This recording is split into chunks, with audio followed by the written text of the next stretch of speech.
Intro. To those who were not cognizant of what was going on in rock music during the mid to late 80s, or in some cases, weren't even living nor breathing yet, it is probably tempting to say it was all jolly good fun. After all, this was an era that saw the emergence of Metallica, Slayer, Guns N' Roses, Beastie Boys, Run DMC, Public Enemy, Red Hot Chili Peppers, Pixies, REM, Fugazi, Jane's Addiction, and Faith No More. Right? Wrong. Coming from the view of a bystander who actually witnessed music and pop culture during this time period, by and large, it was a steaming pile of feces.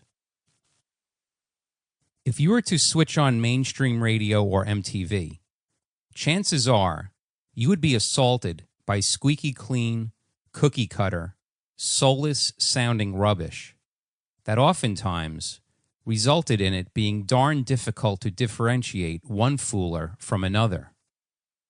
But the underground rock scene was an entirely different story. Bad Brains, Meat Puppets, Sonic Youth, Dinosaur Jr., Ministry, Jane's Addiction, Primus, Nirvana, Mudhoney, and Nine Inch Nails all offered up outstanding music during this period. And of course, Soundgarden. As I mentioned a while back in the intro to my earlier book, Grunge is Dead, The Oral History of Seattle Rock Music, I was first introduced to Soundgarden via an airing or two of the Hands All Over music video on MTV's Headbangers Ball, probably in late '89.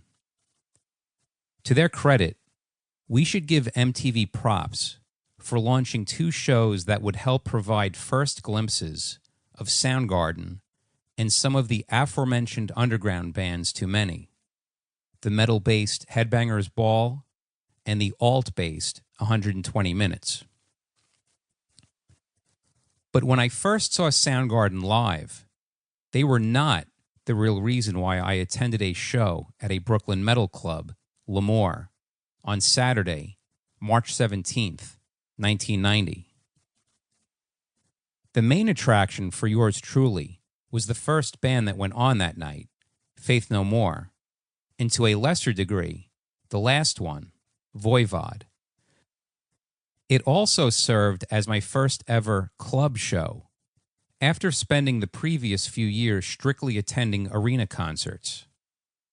To say I was blown away by Faith No More's set was an understatement, as it served as one of those life-changing moments where I seemingly listened to rock music differently, as well as what I expected from subsequent rock shows, immediately afterwards.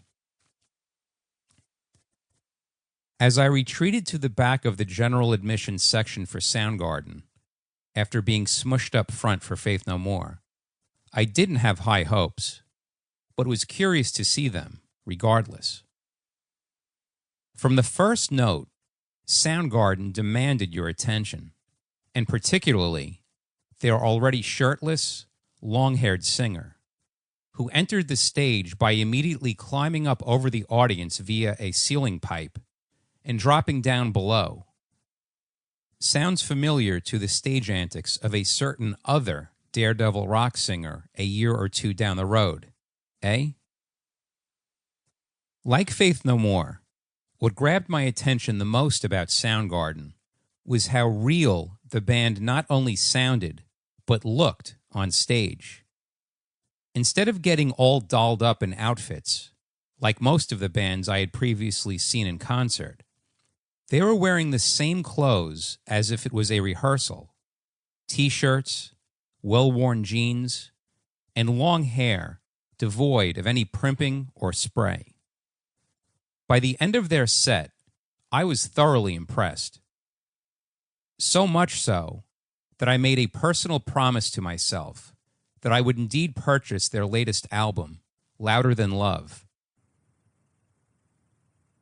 To keep listening to this audiobook for free, click the link in the description.